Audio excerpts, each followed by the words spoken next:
الرحيم.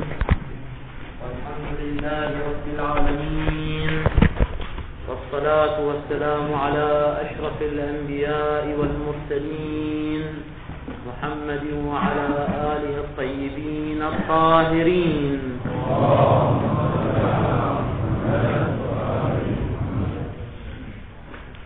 قسم المصنف كما تقدم كتاب الكفاية إلى مقدمة و8 مقاصد وخاتمة.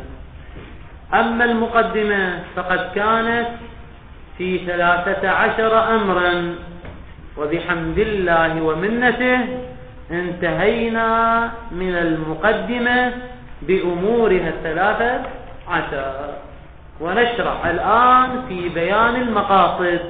والمقاصد 8. المقصد الأول في الأوامر، وهذا المقصد الأول فيه 13 فصلا. الفصل الأول في معنى لفظ الأمر، فيما يتعلق بمادة الأمر، لفظ الأمر. وهذا الفصل نبحث فيه عن 4 جهات، ثم نتكلم عن الطلب والإرادة، فتكون البحوث 5 بحوث. البحث الأول في معنى لفظ الأمر، ويوجد فيه مرحلتان. المرحلة الأولى البحث عن المعنى اللغوي والعرفي للفظ الأمر. المرحلة الثانية البحث عن المعنى الاصطلاحي الأصولي للفظ الأمر. أما المرحلة الأولى من البحث وهي عن المعنى اللغوي والعرفي، فنقول: ما معنى لفظ الأمر لغة؟ الجواب: ذكروا له عدة معان أوصلها المحقق الرشتي في بدائع الأفكار إلى 15 معنى، ولكن المصنف في الكفاية اكتفى بذكر 7 منها، ذكر 7 معاني من هذه 15 معنى، وهي الطلب والشأن والفعل العجيب والحادثة والشيء والغرض. هذه معان 7 ذكرت للفظ الأمر. ويذكر المصنف لكل واحد مثال سنقرأه من الكتاب إن شاء الله، ليس أمرا مهما. ولا نتساءل: ما هي الاحتمالات المتصورة في وضع لفظ الأمر بالنسبة إلى هذه المعاني 7؟ لفظ الأمر كيف وضع لهذه المعاني 7؟ الجواب: 4 احتمالات. الاحتمال الأول أن يكون من باب الاشتراك اللفظي، أي تعدد الوضع بعدد هذه المعاني. فلفظ الأمر وضع للطلب بوضع، ووضع للشأن بوضع ثانٍ، ووضع للفعل بوضع ثالث، وهكذا. فكم عملية وضع؟ 7 عمليات وضع. هذا الاحتمال الأول. الاحتمال الثاني أن يكون من باب الاشتراك المعنوي، أي أن لفظ الأمر وضع للجامع بين هذه المعاني 7. يعني جمعنا جامع بين هذه المعاني 7، ولفظ الأمر لمن وضع؟ لهذا المعنى الجامع، فيكون من باب الاشتراك المعنوي. القول الثالث: لفظ الأمر حقيقة في المعنى الأول اللي هو الطلب، ومجاز في المعاني الأخرى 6. فكم وضع عندنا احنا في الحقيقة؟ وضع واحد، وهو الوضع للطلب، فيكون الاستعمال فيه استعمالا حقيقيا. أما المعاني الأخرى إذا استعملت فهو استعمال مجازي. الاحتمال الرابع أن يكون من باب الاشتراك اللفظي بلحاظ بعض المعاني، ومن باب الاشتراك المعنوي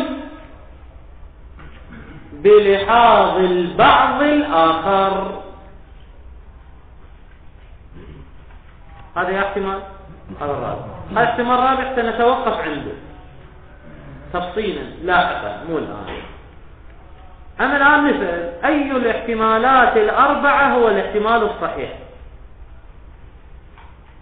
الجواب: الاحتمال الرابع هو الصحيح. يعني شنو الاحتمال الرابع؟ الاشتراك اللفظي في بعضها والاشتراك المعنوي في البعض الآخر، الذي هو فيه أقوال تفصيلية ستأتي، لكنه هو الرأي الصحيح. أما الآراء والاحتمالات الثلاثة الأول والثاني والثالث فهي باطلة. لماذا؟ أما الأول اللي هو شنو الأول؟ الاشتراك اللفظي، فيلزم منه تعدد الوضع بعدد المعاني، وهذا خلاف الأصل، يحتاج إلى دليل، ولا دليل على تعدد الوضع. أما الاحتمال الثاني اللي هو شنو؟ الاشتراك المعنوي، فهو باطل أيضا، لأن الاشتراك المعنوي يحتاج إلى تصوير جامع حقيقي بين المعاني، وهذه المعاني المذكورة لا جامع بينها، لأن بعضها حدثي قابل للاشتقاق منه كالطلب، فالطلب يدل على معنى حدثي ويقبل الاشتقاق منه، طالب، مطلوب، يطلب، طلب إلى آخره. وبعض هذه المعاني هو جامد غير قابل للاشتقاق منه، كلفظ شيء أو كمعنى الشيء. معنى الشيء قابل للاشتقاق وليس قابل للاشتقاق، ليس قابل للاشتقاق، ولذلك لا يوجد بينها جامع حقيقي. نعم، يوجد بين هذه المعاني السبعة جامع انتزاعي، وهو عنوان أحدها، ولكن هذا الجامع الانتزاعي لم يقل به أحد. إذن الاشتراك المعنوي يحتاج إلى تصوير جامع حقيقي، وهذه المعاني السبعة لا يوجد بينها جامع حقيقي، فالاشتراك المعنوي ممكن أو غير ممكن؟ غير ممكن. إذن بطل الاحتمال الثاني. وهكذا الاحتمال الثالث، اللي شو يقول الاحتمال الثالث؟ أنه في الطلب استعمال حقيقي، أما في غير الطلب فهو استعمال المجازي. هذا الاحتمال أيضا باطل، لأنه كما أن استعمال الأمر في الطلب لا يحتاج إلى قرينة ومؤونة، هكذا استعمال لفظ الأمر في المعاني الستة الأخرى أيضا لا يحتاج إلى قرينة وإلى جنس وإلى مؤونة زائدة. ولو كان الاستعمال فيها مجازيا لاحتاجت إلى قرينة. إذن هذا الاحتمال أيضا باطل. فلا يبقى لدينا إلا الاحتمال الرابع، وهو الاشتراك اللفظي في البعض والاشتراك المعنوي في البعض الآخر. وقبل بيان هذا الاحتمال والأقوال المتعددة فيه يشير المصنف إلى مطلب، فيقول: هذه المعاني السبعة التي ذكرت للفظ الأمر بعضها ليس معنى للفظ الأمر، وإنما ذكروها اشتباها من باب الخلط بين المصداق والمفهوم. فلفظ الأمر لم يستعمل في هذه المعاني والمفاهيم، وإنما استعمل في مصداقها، يعني لم يستعمل في المفهوم وإنما استعمل في المصداق. مثلا قالوا من جملة معاني الأمر الغرض، فلو قلنا جاء زيد إلى الطبيب لأمر، ماذا نفهم من الأمر؟ يعني لغرض، يا غرض العلاج، جاء لغرض العلاج. لو دققنا في هذه الجملة جاء زيد إلى الطبيب لأمر، فهل كلمة الأمر هنا استعملت وأريد منها معنى الغرض أو لا؟ استعملت وأريد منها العلاج الذي هو مصداق من مصاديق الغرض. فإن الغرض له أنواع، مجيء زيد لغرض قد يكون لغرض الزيارة، لغرض إيصال حاجة، لغرض السؤال عن شيء، ولغرض شنو؟ العلاج. فالعلاج مصداق من مصاديق الغرض. فقوله جاء زيد لأمر لم تستعمل كلمة الأمر في مفهوم الغرض، وإنما استعملت كلمة الأمر في مصداق الغرض وهو العلاج. وذلك لأن مفهوم الغرض لم يفهم من كلمة الأمر، وإنما فهم من اللام اللي هي اللام التعليلية. جاء زيد لأمر، هذه اللام لأمر، اللام الداخلة على الأمر هي التي دلت على معنى الغرض. أما كلمة الأمر فلم تستعمل في معنى الغرض، وإنما استعملت في العلاج، اللي العلاج شنو علاج تبع الغرض؟ مصداق من مصادقه. وحينئذ استعمال لفظ الأمر في المصداق وهو العلاج لا يستلزم وضع اللفظ لغة للمفهوم الذي يندرج تحته هذا المصداق. يعني هنا الأمر وين استعمل؟ في العلاج. استعماله في العلاج الذي هو مصداق لا يستلزم أن لفظ الأمر إما الموضوع للغرض اللي هو مفهوم منطبق على العلاج. لا، الاستعمال في المصداق لا يعني الوضع للمفهوم المنطبق على هذا المصداق. فهذا خلط بين المفهوم والمصداق. قال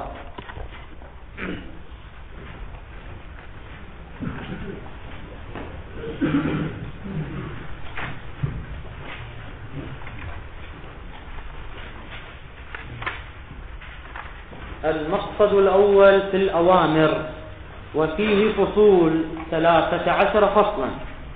الفصل الأول فيما يتعلق بمادة الأمر من الجهات. قلنا كم جهة عندنا؟ 4 جهات، ثم بحث الطلب والإرادة، وهي عديدة. الجهة الأولى في معنى لفظ الأمر، يعني مادة الأمر، وهذا كم بحث به؟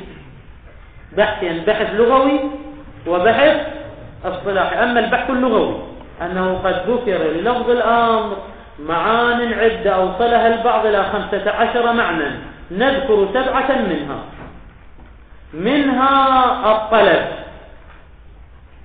والطلب طبعا لغة شنو المقصود به؟ السعي نحو المقصود، فكل سعي نحو المقصود هو يسمى طلب.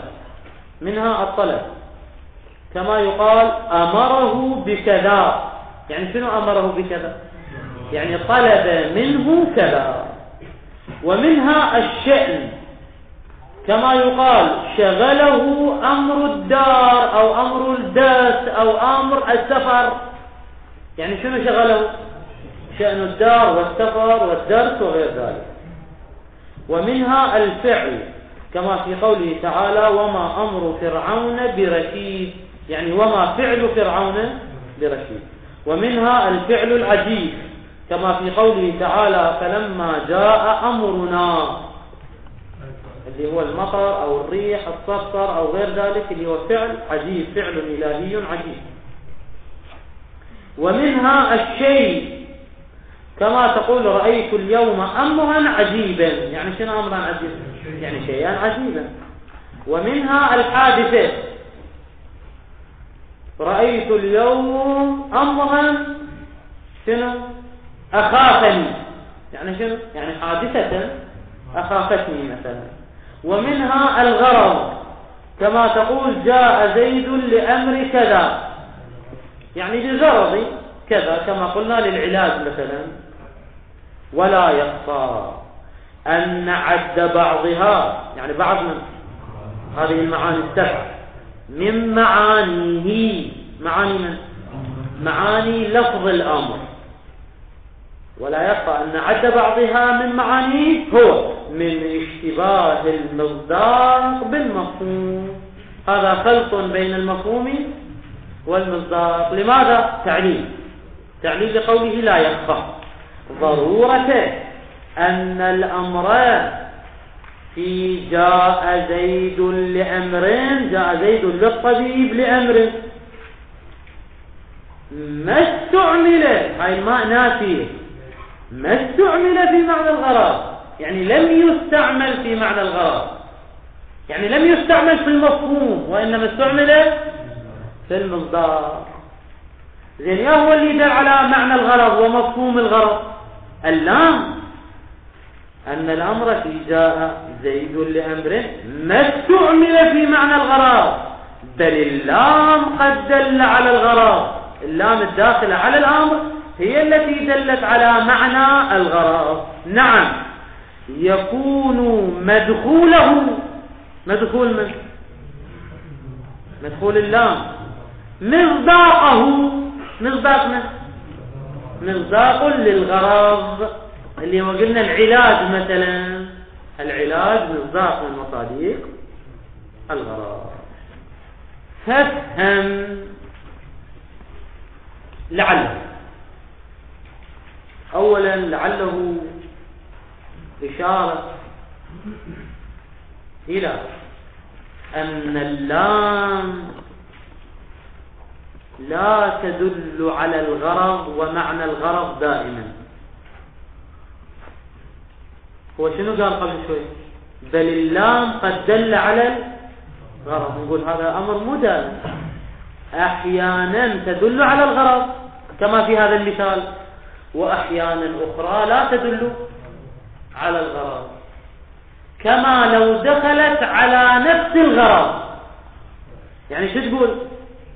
جاء زيد لغرض، جاء زيد لغرض، إذا كانت اللام تدل على الغرض ايش راح يصير الجملة؟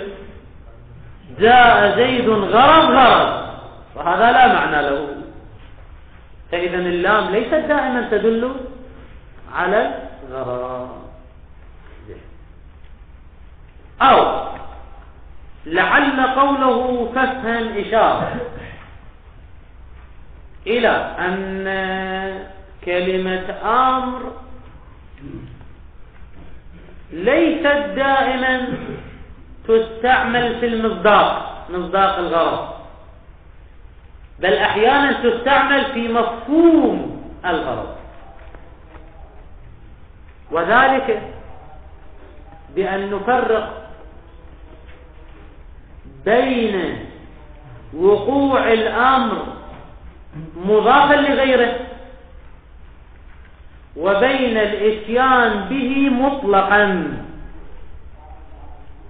ففي قولنا جاء زيد لأمر أضفنا كلمة الأمر لغيره أو لم نضفها؟ أضفناها لو ما أضفناها؟ ما أضفناها بعد. جاء زيد لأمر وانتهينا من الكلام. هنا يكون لفظ الأمر مستعمل في مصداق الغرض.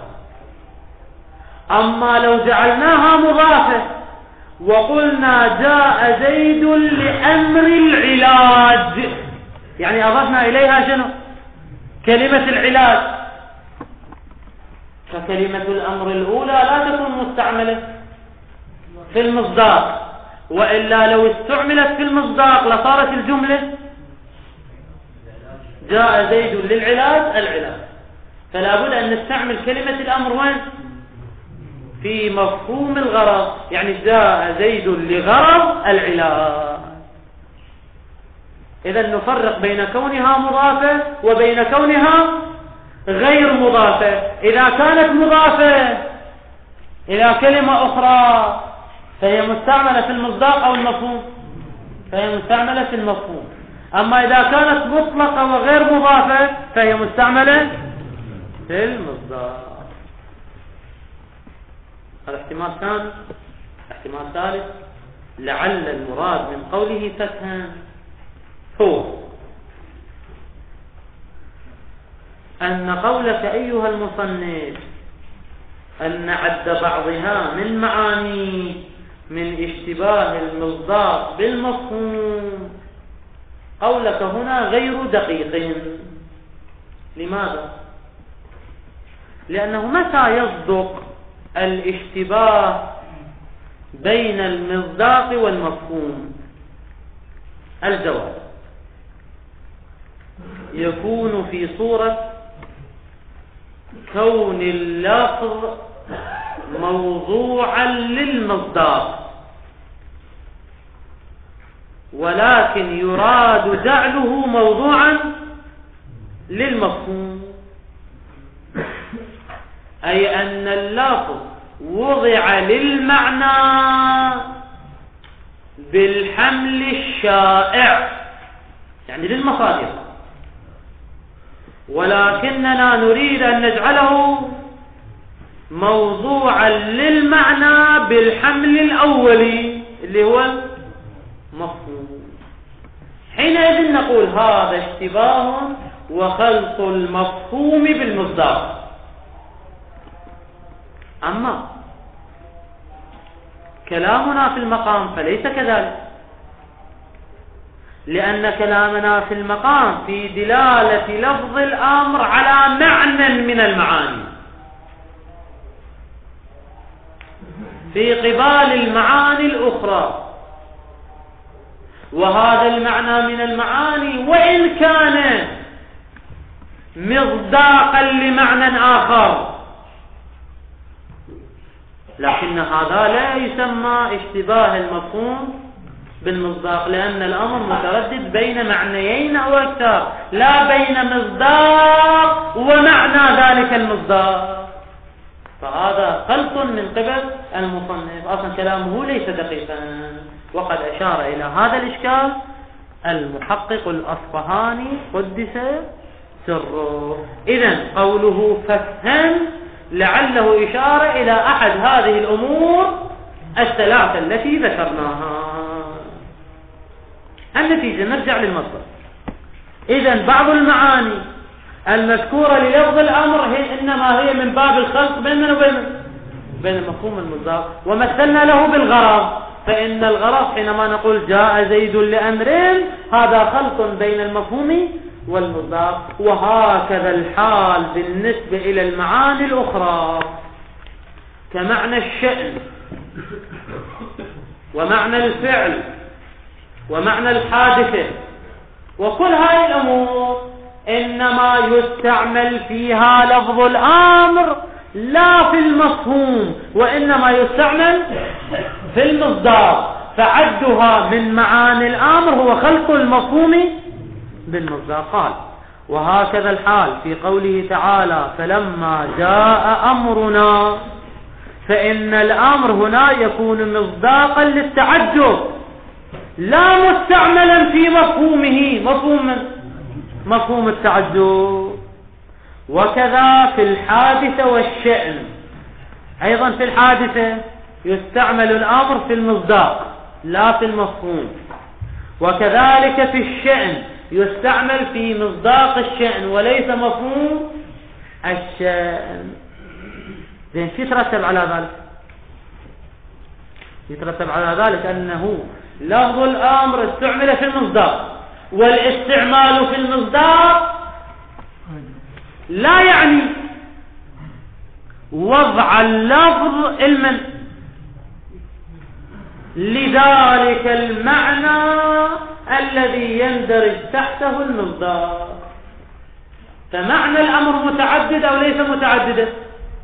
معنى الأمر في الحقيقة ليس متعددا بهذه الطريقة، لأن كل هذه المعاني التي ذكرناها هي استعمال في المصداق، وهذا لا يستلزم الوضع للمعنى. وفي كل هذه الأمثلة طبعا مستعمل في المعنى العام، وهو معنى الشيء إلا مصادق. مصداق من مصادقه هو للغرض، مصداق من مصادقه للفعل، مصداق من مصادقه للتعجب، مصداق من مصادقه للحادثة، ومصداق من مصادقه للبقية المعاني الأخرى. كلها مصادق ليست استعمال في المفهوم. زين. وبذلك يعني شنو بذلك؟ التفرقة بين المفهوم والمصداق، وأن ما ذكر هو خلط بين المفهوم والمصداق، وبذلك ظهر ما في دعوى الفصول.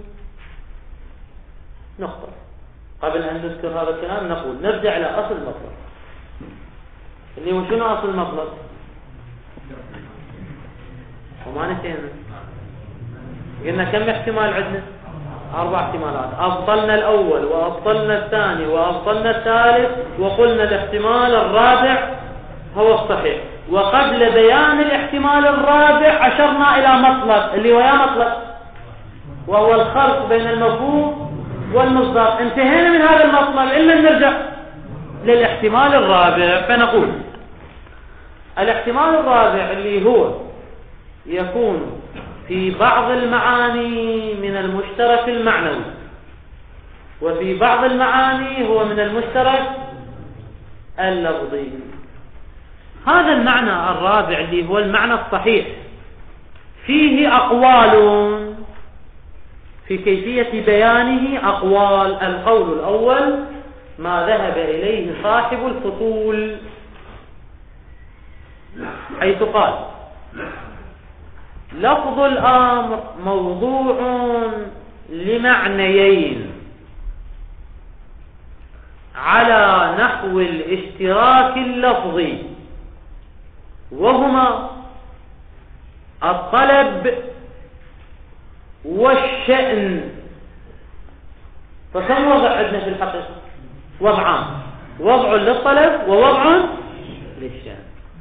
أما بقية المعاني الستة فهي مندرجة تحت المعنى الثاني اللي هو الشأن. فبلحاظ المعنى الأول والمعنى الثاني لفظ الأمر سيكون مشتركا شنو؟ لفظيا، لأنه وضع للطلب بوضع ووضع للشأن بوضع، فمن هاي الجهة شو راح يصير؟ مشترك لفظي. ولكن من جهة اندراج المعاني الستة أو الخمسة الأخرى اندراجها تحت من؟ تحت الشأن. فراح يصير هناك جامع لو مو جامع، وهو الشأن، جامع بين المعاني الستة، فيكون مشتركا معنويا. فهو مشترك لفظي بلحاظ بعض المعاني، ومشترك معنوي بلحاظ المعاني الأخرى. هذا ما قاله صاحب الفصول. جوابه واضح من المطلب الذي ذكرناه قبل قليل، وهو أن ذكر الشأن كمعنى ثان للفظ الأمر. ومو قال معنيين الطلب والشأن، يقول ذكره للشأن من باب خلط المفهوم بالمصداق. لأن الشأن هنا ماذا أريد؟ مفهوم الشأن أم مصداق الشأن؟ الجواب أريد مصداق الشأن، اللي هو مصداقه الحادثة ومصداقه الأمر والتعجب وغير ذلك. إذن في الحقيقة الأمر لم يوضع للشأن كما ادعى صاحب الفصول، بل استعمل في مصداق الشأن، واستعماله في مصداق الشأن لا يستلزم منه الوضع لمفهوم الشأن قال. وبذلك يعني بالفرق بين المفهوم والمصداق ظهر ما في دعوى الفصول من الخلل. شنو دعوى الفصول؟ من هاي بيان لدعوى الفصول من كون لفظ الأمر حقيقة في المعنيين الأولين، اللي هما شنو المعنيين الأولين؟ الطلب والشأن. أما بقية المعاني فهي مجازية أو ليست مجازية؟ ليست مجازية. متصور أنه هو يقول هو مجاز في غيره، لا، وإنما مندرجة تحت المعنى الثاني، فيلزم الاشتراك اللفظي والاشتراك المعنوي. شلون ظهر الجواب هذا خلط للمفهوم بالمصداق، لأن الأمر لم يستعمل في مفهوم الشأن وإنما في مصداق الشأن. هذا الشيخ صاحب الفصول مصور جامع بين الأمر والشأن. بس جامع وين علم الاشتراك المعنوي. هذا الاشتراك المعنوي اللي هي المعاني الستة الأخرى.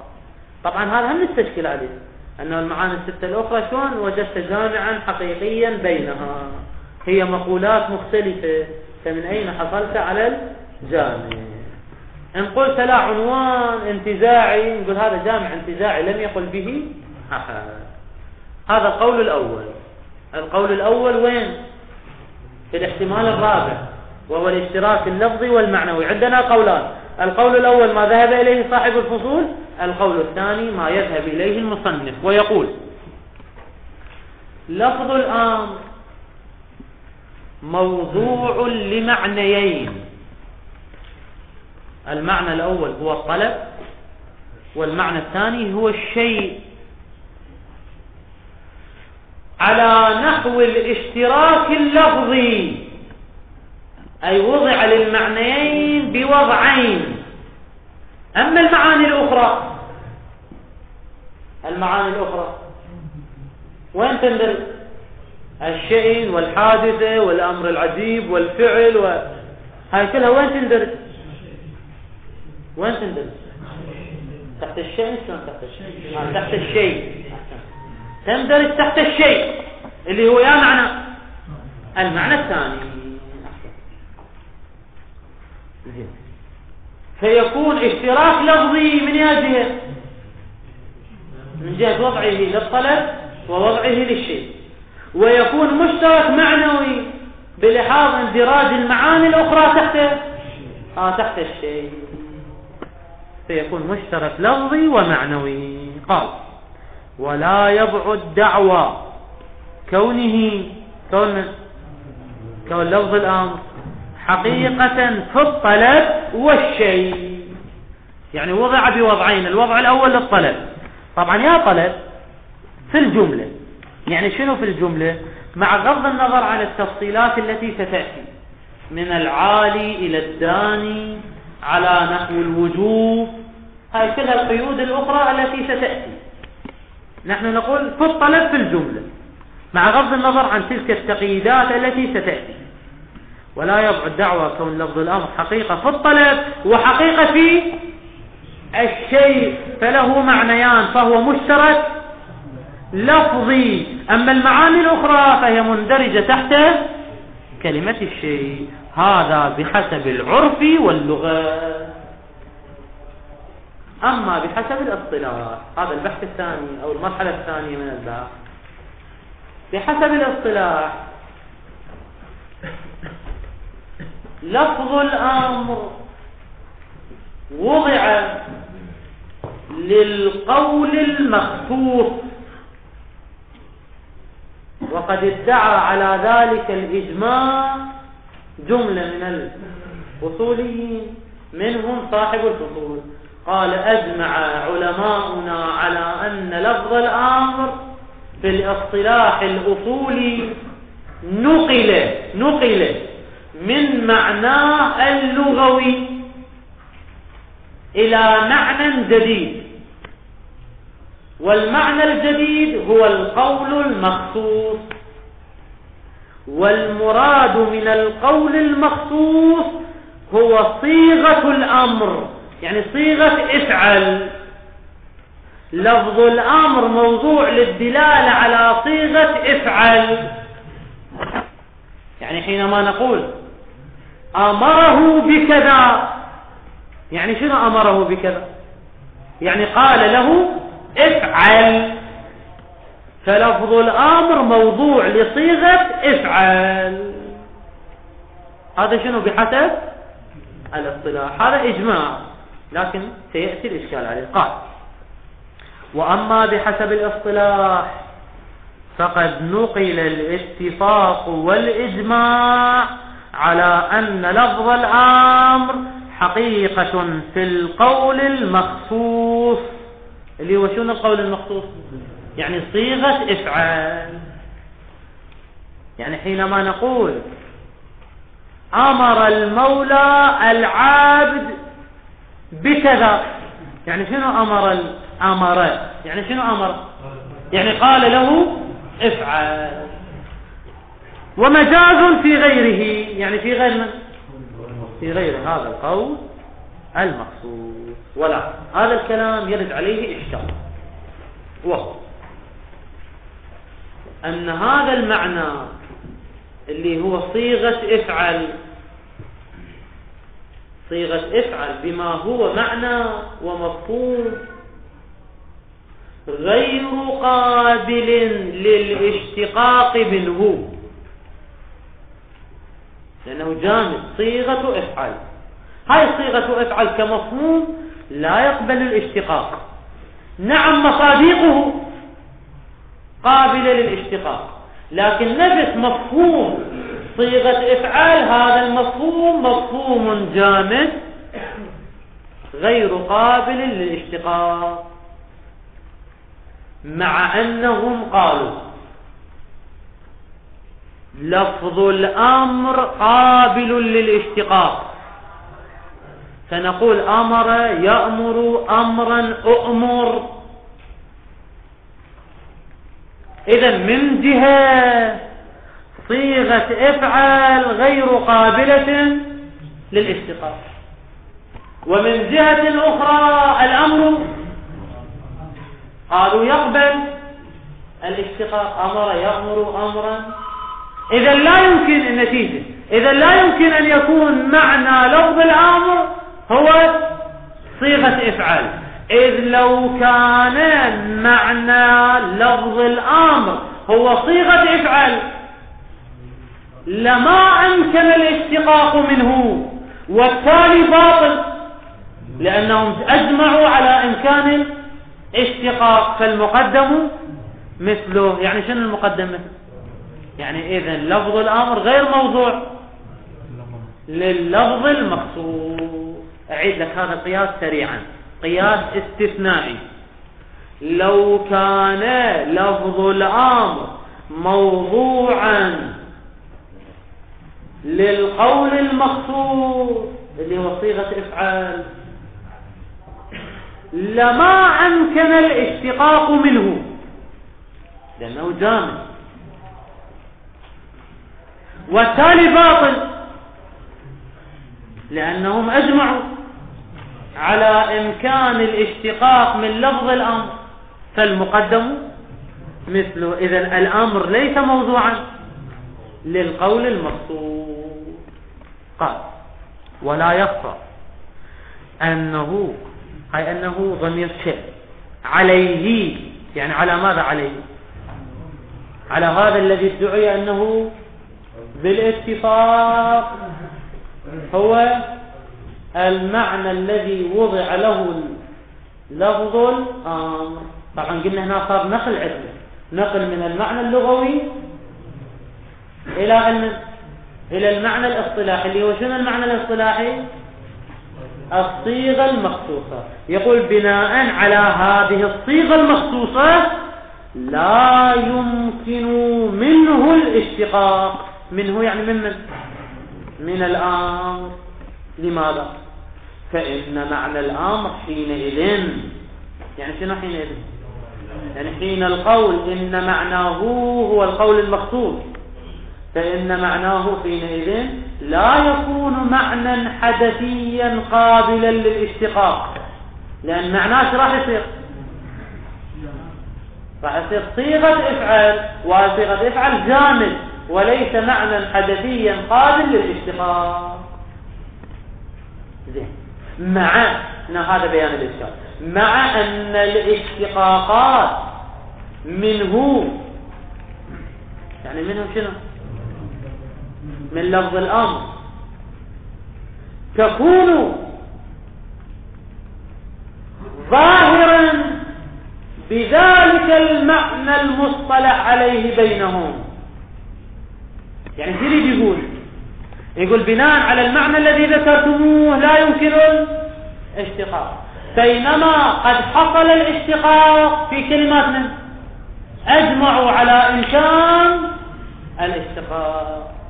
طبعا إن دافعت عن نفسك وقلت لا الاشتقاق هذا بالمعنى اللغوي وليس بالمعنى الاصطلاحي، الجواب لا، كلامهم ظاهر في إرادة المعنى اصطلاحي وليس المعنى اللغوي، فيقولون بناء على المعنى الاصطلاحي للفظ الأمر يجوز الاشتقاق.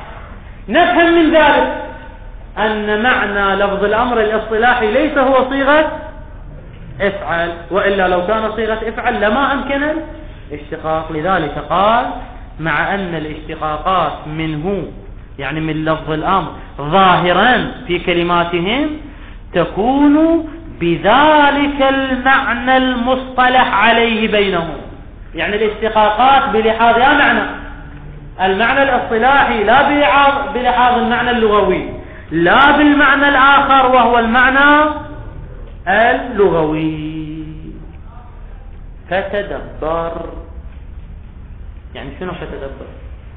لعله للإشارة إلى الإشكال فيما ذكره أخيرا من أن الاشتقاقات بلحاظ المعنى الاصطلاحي دون المعنى اللغوي. الجواب من قال لك ذلك؟ لا يوجد دليل على ذلك. يمكن أن يكون اشتقاقهم أمر يأمر أمران ليس بلحاظ المعنى الاصطلاحي حتى يرد إشكالك، وإنما قد يكون بلحاظ معنى اللغوي. فالاشتقاق بلحاظ المعنى اللغوي، وإذا كان الاشتقاق بلحاظ المعنى اللغوي لا يؤثر حينئذ على المعنى الاصطلاحي ولا يعتبر إشكالا على المعنى الاصطلاحي. وكمؤيد لذلك نقول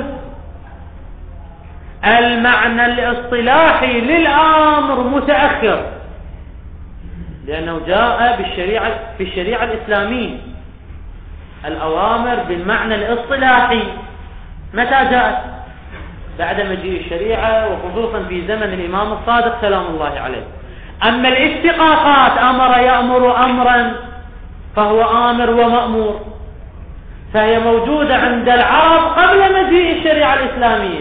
إذن هذه الاشتقاقات بلحاظ المعنى اللغوي وليس بلحاظ المعنى الاصطلاحي. إذن إشكالك غير وارد، لأن إشكالك يعتمد على المعنى الاصطلاحي، بينما هذه الاشتقاقات بناء على المعنى اللغوي. لذلك قال فتدبر. والحمد لله رب العالمين، وصلى الله على محمد وآله الطاهرين.